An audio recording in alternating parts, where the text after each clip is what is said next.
Sa ngalan ng Ama, ng Anak, ng Espiritu Santo. Amen. Sumainyo ang Panginoon. At sumainyo rin. Mga kapatid, upang tayo maging marapat gumanap sa banal na pagdiriwang, sandali muna nating pagsisihan ang lahat ng ating mga kasalanan at pagkukulang.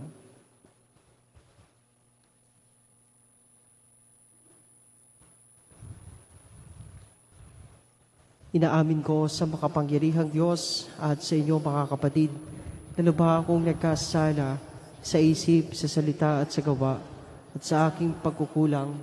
Kaya isinasamo ko sa mahal na Birheng Maria, sa lahat ng mga anghel at mga banal, at sa inyo mga kapatid na ako'y padalangin sa Panginoong ating Diyos. Kawan tayo ng makapangyarihang Diyos, patawarin tayo sa ating mga kasalanan, at patubayan tayo sa buhay na walang hanggan.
Manalangin tayo.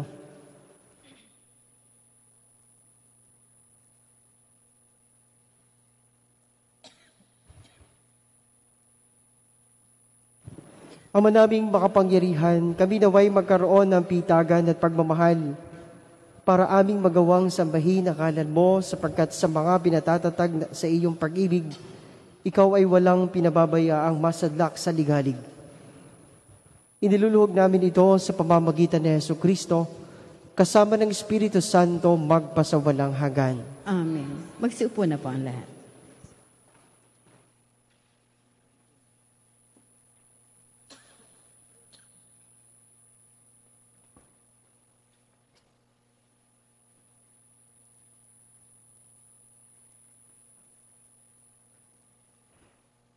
Pagbasa mula sa ikalawang aklat ng mga hari. Noong mga araw na iyon, sinabi ng punong saserdoteng si Heksiyas, "Nakita ko sa templo ng Panginoon ang aklat ng kautusan. Ibinigay niya ito kay Safan at binasa naman ito.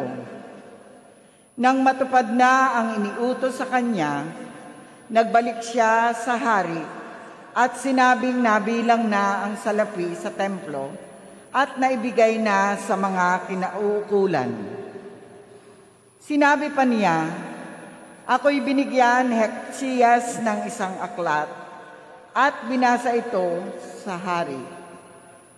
Nang marinig ng hari ang nilalaman ng aklat, pinunit niya ang kanyang kasuotan. Tinipan niya ang saserdote Heksiyas at si Ahikam na anak ni Safan, si Akbor na anak ni Mikaya, ang kalihim ni Safan, at ang mayordomong si Asaya. Sinabi niya, "Isangguni ninyo ako at ang buong Hudas sa Panginoon.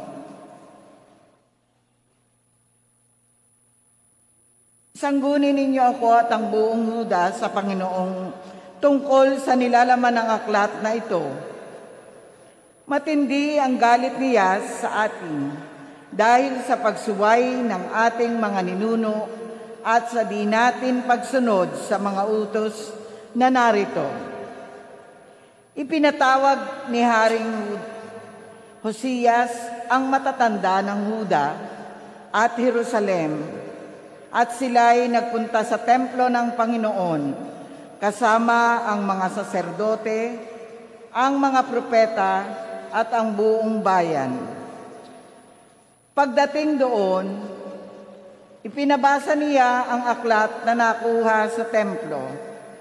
Pagkabasa, tumayo sa plataporma ang hari at taimtim na nangakong susunod sa kautusan at sa lahat ng tuntunin. Ang lahat ng naroon ay nakiisa sa hari sa pangako nito sa Panginoon. Ang salita ng Diyos. Salamat sa Diyos. Ituro mo ang layunin ng mga utos mo sa amin. Ituro mo ang layunin ng mga utos mo sa amin. Ituro mo, Panginoon, layunin ng kautusan, at iyon ang susundin ko habang ako'y nabubuhay. Ituro mo ang layunin ng mga utos mo sa amin. Ituro mo ang batas mo't sisikapin kong masunod. Buong pusong iingat at susundin ng buong lugod. Ituro mo ang layunin ng mga utos mo sa amin. Sa pagsunod sa utos mo, ako'y buong pangunahan sa utos mo'y naroon ang ligayang inaasam. Ituro mo ang layunin ng mga utos mo sa amin. Bayaan mong hangarin ko na sundin ang iyong utos, higit pa sa paghahangad na yumaman akong lubos. Ituro mo ang layunin ng mga utos mo sa amin. Ilayo mo ang pansin ko sa bagay na walang saysay, at ayon sa pangako mo'y pagpalain akong tunay. Ituro mo ang layunin ng mga utos mo sa amin. Ang lahat ng tuntunin mo, ang hangad ko'y aking sundin, pagkat ikaw ay matuwid, kaya ako'y pagpalain. Ituro mo ang layunin ng mga utos mo sa amin. Magsitayo na po ang lahat.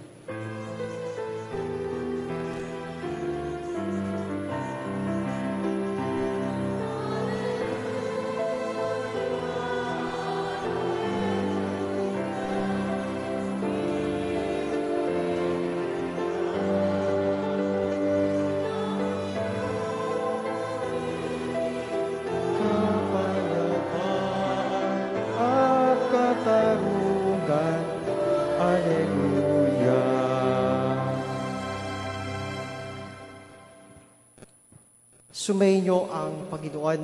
At sumayin niyo rin. Ang mabuting balita ng Panginoon ayon kay San Mateo. Papuri sa iyo, Panginoon. Noong panahong iyon, sinabi ni Jesus sa kanyang mga alagad,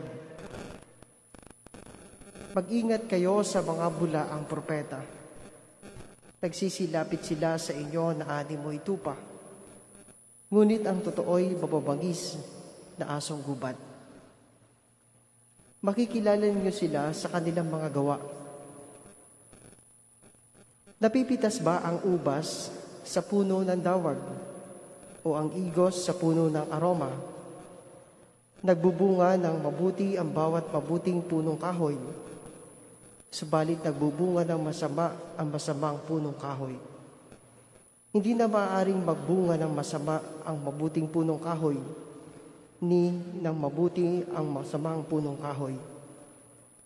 Ang bawat puno na di nagbubunga ng mabuti ay pinuputol at itinatapon sa apoy. Kaya nga, makikilala ninyo sa kanilang mga gawa ang mga bulaang propeta."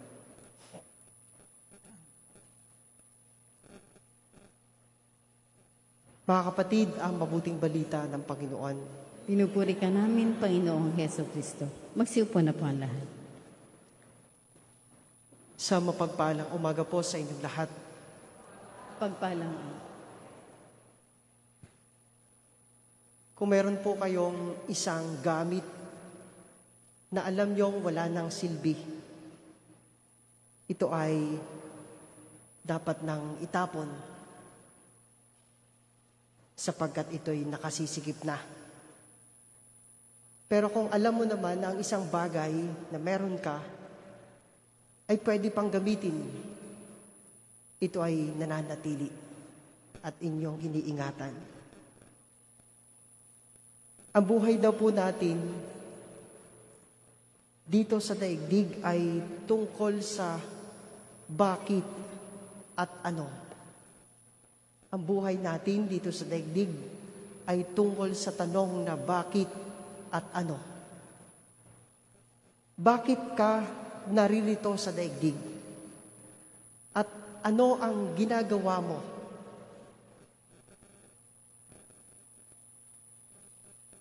Mahalaga po ang tanong na ito, sapagkat dito natin makikita kung ano ang ating layunin, kung ano ang plano ng Diyos sa atin. When you discover your purpose in life, and when you act on it, that is what we must live. Nabubuhay tayo ayon sa plano ng Diyos. Ang pagiging pari ko ay ayon sa plano ng Diyos. Ang pagiging may asawa mo ay ayon sa plano ng Diyos. Ang iyong paglilingkod sa simbahan ay ayon sa plano ng Diyos. Ang iyong pagtatrabaho sa isang kumpanya o sa isang larangan ay ayon sa plano ng Diyos. Lahat ng ginagawa natin ay ayon sa plano ng Diyos. Hindi tayo nilikha para maging huwad na nilalang. Hindi tayo dapat maging pakitang tao sa ating ginagawa. Inaasahan sa atin ng Diyos na tayo magiging totoo sa lahat ng pagkilos, sa lahat ng ating pananalita. Inaasahan sa atin ng Diyos na tayo magiging totoo. Sapagkat walang nilikha ang Diyos na huwad o peke. Tuwiran ang paalala ni Jesus sa kanyang mga alagad. Tiyak at seryoso ang ating Panginoon sa kanyang sinasabi, mag-ingat kayo sa mga bulaang propeta, sa mga taong hindi totoo sa kanilang ipinapakita na gawa, sa mga taong hindi totoo sa kanilang mga salita at sinasabi. Mag-ingat kayo sa mga bulaang propeta. Mga kapatid, tayo'y alagad ng katotohanan. Hindi tayo alagad ng kasinungalingan. Kaya nga po, sinasabi ni Jesus, ang mga taong nabubuhay sa kasinungalingan, may nakalaang lugar para sa kanila. At ang lugar na yon ay ang lugar ng kapahamakan ng kaluluwa. Subalit, meron ding lugar sa mga taong nagsisikap na maging totoo sa kanyang sarili. Nagsisikap na isabuhay ang katotohanan sapagkat may langit na naghihintay sa kanila. Kaya nga po, nawa sa ating buhay, tunay nating maipakita kung bakit tayo naririto. Ano ang dapat nating ginagawa? Nandun yung ating purpose. Nandun yung plano ng Diyos para sa ating buhay. Sana makita natin yung plano ng Diyos na yon sa atin. At doon tayo kumilos. Doon tayo mabuhay. Sapagkat sa bandang huli nito, may langit na naghihintay. Amen.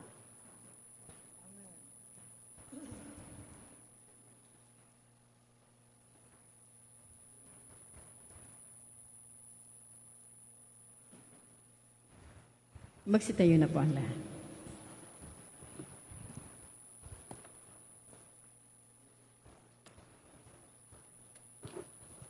Nagdulot sa atin ng panibagong buhay ang kamatayan at muling pagkabuhay ni Jesus.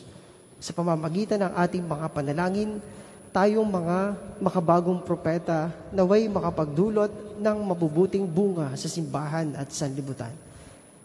Sa bawat kahilingan ng ating tugon, Panginoon, punuin mo kami ng iyong kabutihan. Panginoon, punuin mo kami ng iyong kabutihan. Ang simbahan naway umakay sa mga Kristiyanong mananampalataya sa daanang naghahatid sa pinahahalagahang pag-ibig, katarungan at katotohanan. Manalangin tayo sa Panginoon. Panginoon, punuin mo kami na iyong kabutihan. Ang mga dukha naway huwag mapagsamantalahan o mailigaw na mga huwad at mapaghangad na pinuno. Manalangin tayo sa Panginoon. Panginoon, punuin mo kami ng iyong kabutihan. Ang galit ng mga taong nabiktima ng kawalan ng katarungan, naway maghilom at matuto silang muli na magtiwala at makipagkaibigan. Manalangin tayo sa Panginoon. Panginoon, punuin mo kami ng iyong kabutihan. Ang mga may sakit at naghihingalo, naway tumanggap ng lakas mula kay Jesus na dumating upang tulungan ang may karamdaman at may hina. Manalangin tayo sa Panginoon. Panginoon, punuin mo kami ng iyong kabutihan. Ang mga yumao, naway ganap na tumanggap ng gantimpala sa kanilang mga pagsusumikap. Manalangin tayo sa Panginoon. Panginoon, punuin mo kami ng iyong kabutihan. Ama naming nasa langit, Ikaw ang aming sandigan sa mga oras ng pangangailangan. Buksan mo ang aming mga puso sa iyong biyaya at akhayin kami sa iyong kaharian. Hinihiling namin ito sa pamamagitan ni Kristong aming Panginoon. Amen. Magsiupo na po ang lahat.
Magsitayo na po ang lahat. Padalangin kayo mga kapatid upang ang paghahain natin ay kalugdan ng Diyos sa mga makapangyarihan. Tanggapin nawa ng Panginoon paghahain sa iyong mga kamay, sa kapurihan niya't karangalan sa ating panganabangan at buong sambayan ng banal. Ama naming lumikha, tanggapin mo ang aming paghahain ng papuri sa iyong kabutihan sa amin. Sa dulot nawa nitong kadalisayan, kami naway makapag-alay ng iyong kinalulugdan sa pamamagitan ni Jesucristo kasama ng Espiritu Santo magpasawalang hanggan. Amen. Sumainyo ang Panginoon. At sumainyo rin. Taas sa Diyos ang inyong puso at diwa. Tinaas namin sa Panginoon. Pasalamatan natin ang Panginoong ating Diyos. Marapat na siya ipasalamatan. Ama naming makapangyarihan, tunay ngang marapat na ikaw ay aming pasalamatan sa pamamagitan ni Jesucristo na aming Panginoon. Ikinalugod mong sa Kanya'y baguhing mabuti ang lahat at sa pamamagitan niya'y aming tinatanggap ang iyong abot-abot na kaloob at pagligap.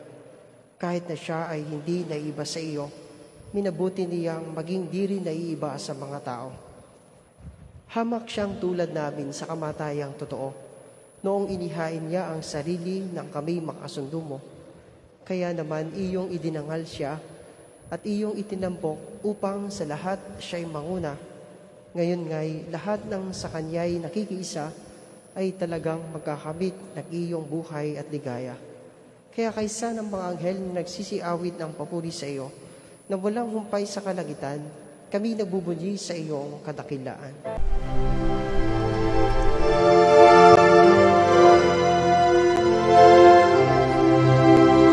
Santo, Santo, Santo, Panginoong Diyos makapangyarihan, napupuno ang langit at lupa ng kalwalhatian mo.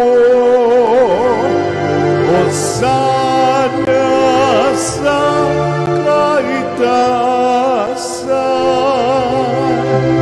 pinagpalang na paririto sa ngalan ng Panginoon.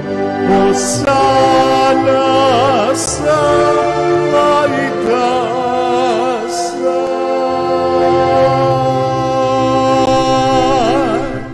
Ama naming banal, ikaw ang bukal ng tanang kabanalan, kaya't sa pamamagitan ng Espiritu, gawin mong banal ang mga kaloob na ito, upang para sa amin ay maging katawan at dugo ng aming Panginoong Hesukristo. Bago niya pinagtiisa ang kusang loob na maging handog, hinawakan niya ang tinapay, pinasalamatan kanya, pinagati-hati niya iyon, iniabot sa kanya mga alagad at sinabi, "Tanggapin ninyong lahat ito at kanin. Ito ang aking katawan na ihahandog para sa inyo."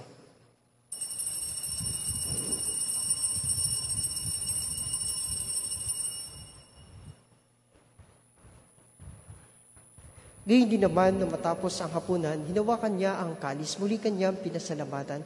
Iniabot niya ang kalis sa kanyang mga alagad at sinabi, "Tanggapin ninyong lahat ito at inumin. Ito ang kalis ng aking dugo ng bagot walang hanggang tipan. Ang aking dugo na ibubuhos para sa inyo at para sa lahat sa kapagpapatawad ng mga kasalanan. Gawin ninyo ito sa pag-alaala sa akin."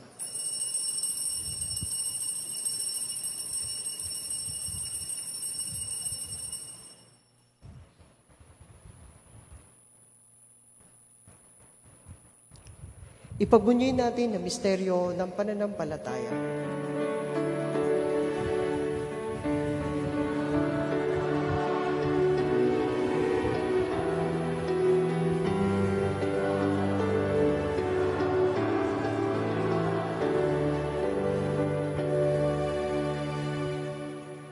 Ama, ginagawa namin ngayon ang pag-alaala sa pagkamatay at muling pagkabuhay ng iyong anak. Kaya't iniaalay namin sa iyo ang tinapay na nagbibigay buhay at ang kalis na nagkakaloob ng kaligtasan. Kami nagpapasalamat dahil kami iyo minarapat na tumayo sa harap mo para maglingkod sa iyo. Isinasamo namin kami magsasalo-salo sa katawan at dugo ni Kristo ay mabuklod sa pagkakaisa sa pamamagitan ng Espiritu Santo. Ama, lingapin mo ang isimbahang laganap sa buong daigdig. Puspusin mo kami sa pag-ibig kay San Francisco na aming Papa at ni Melray na aming Obispo at ng Tanang Kaparian. Alalahanin mo rin ang mga kapatid naming nahimlay na may pag-asang sila'y muling mabubuhay, gayon din ang lahat ng mga pumanaw. Kaawaan mo sila at patuloyin sa iyong kaliwanagan. Kaawaan mo at pagindapatin kaming lahat na makasalo sa iyong buhay na walang wakas.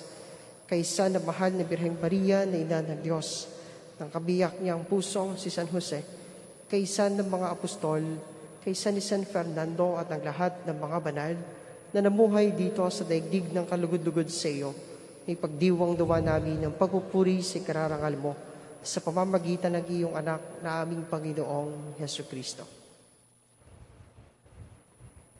Sa pamamagitan ni Kristo kasama niya at sa Kanya, ang lahat ng parangal at papuri ay sa iyo, Diyos Ama makapangyarihan, kasama ng Espiritu Santo, magpasawalang hanggan.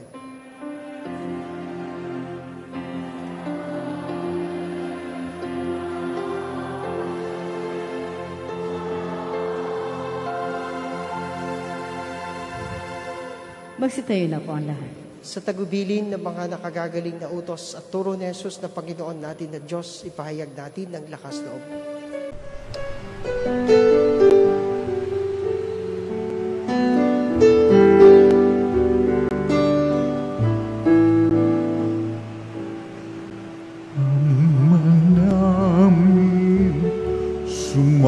Sumasalang ka, sambahin ang ngalan mo, mapasamin ang kaharian mo, sundin ang loob mo dito sa lupa para nang sa langit. Bigyan mo po kami ngayon ng aming kakanin sa araw-araw at patawarin mo kami sa aming mga sala para ng pagpapatawan namin sa nagkakasala sa amin, at huwag mo kaming ipagdulot sa tukso, at yadya mo kami sa lahat ng masama. Hinihiling namin kami adya sa lahat na masama, pagkalooban ng kapayapaan araw-araw, iligtas sa kasalanan at ilayo sa lahat ng kapahamakan, samantalang aming pinananabikan ang dakilang araw ng pagpapahayag ng tagapagligtas naming si Hesus Kristo.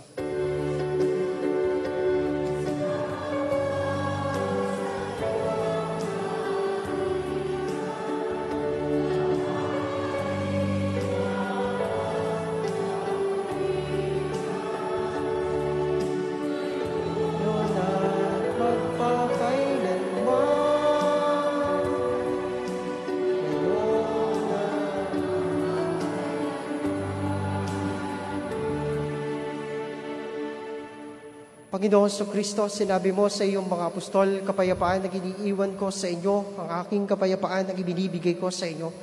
Tungayan mo ang aming pananampalataya at huwag ang aming mga pagkakasala. Pagkalooban mo kami na kapayapaan at pagkakaisa ayon sa iyong kalooban, kasama ng Espiritu Santo magpasawalang hanggan. Amen. Ang kapayapaan ng Panginoon ay laging sumainyo. At sumainyo rin. Pagbigayan kayo ng kapayapaan sa isa't isa. Sumainyo ang kapayapaan.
Magsiluhod na po ang lahat. Mga kapatid, ito si Kristo ang kordero ng Diyos. Ito ang nag-aalis ng mga kasalanan ng sanlibutan. Mapapalad tayo inaanyayahan makasalo sa kanyang banal na biging. Panginoon, hindi ako dapat na magpatuloy sa iyo. Ngunit sa isang salita mo ay gagaling ako.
Magsitayo na po ang lahat.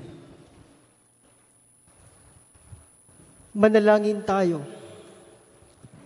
Ama naming mapagmahal, kaming nakinabang sa katawan at dugo ng iyong anak, ay sumasamo sa iyong habag upang ang aming taimtim na ginanap ay maging pagtanggap namin sa tiyak mong pagliligtas sa pamamagitan ni Jesucristo kasama ng Espiritu Santo magpasawalang hanggan. Amen. Tinatawagan po dito sa unahan ng may kaarawan, anniversary ng kasal, pupunta na ibang bansa at kukuha ng pagsusulit, pati na po ang mga religious articles para sa bendisyon at panalangin. Salamat po.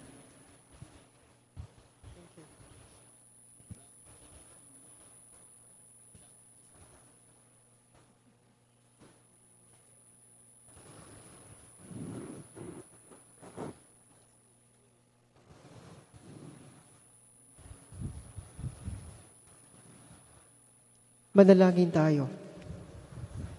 Ama naming mapagmahal, sa iyo nagmumula ang lahat ng mabubuting bagay. Hinihiling naming basbasan mo ang mga kapatid naming ito na nagdiriwang na mahalagang okasyon sa kanilang buhay. May mga natatanging panalangin. Pagkalooban mo sila na mas mahaba at makahulugang buhay, mabuting kalusugan, mapayapang kalooban, maliwanag na kaisipan, mga tapat na kaibigan, maayos na hanap buhay at kaligtasan sa anumang kapahamakan. Basbasan mo rin ang kanilang mga gawain at adhikain upang ito'y matupad ayon sa iyong kalooban. Pagpalain mo rin ang kanilang angkan at mga mahal sa buhay. Higit sa lahat, patatagin mo sila sa pananampalataya, pag-alabin sa pag-ibig, patibayin sa pag-asa. At naway gawa rin ng Diyos ng pagpapala ang mga kasangkapang ito sa pananalangin upang ang mga ito'y maging gabay sa pagtahak sa kabanalan at paghahangad ng buhay sa kalangitan. Hiniling namin ito sa pamamagitan ni Kristong aming Panginoon. Amen.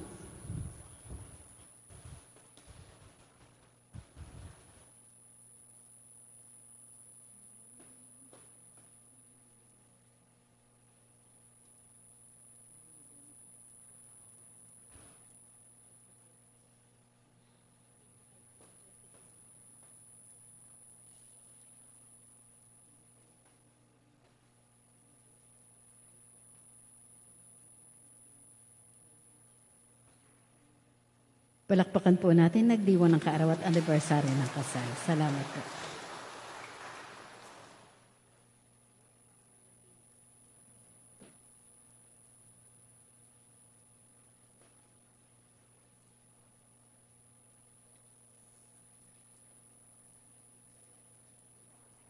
Magsitayo na po ang lahat.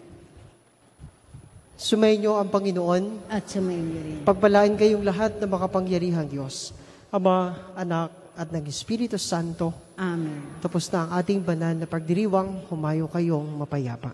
Salamat sa Diyos.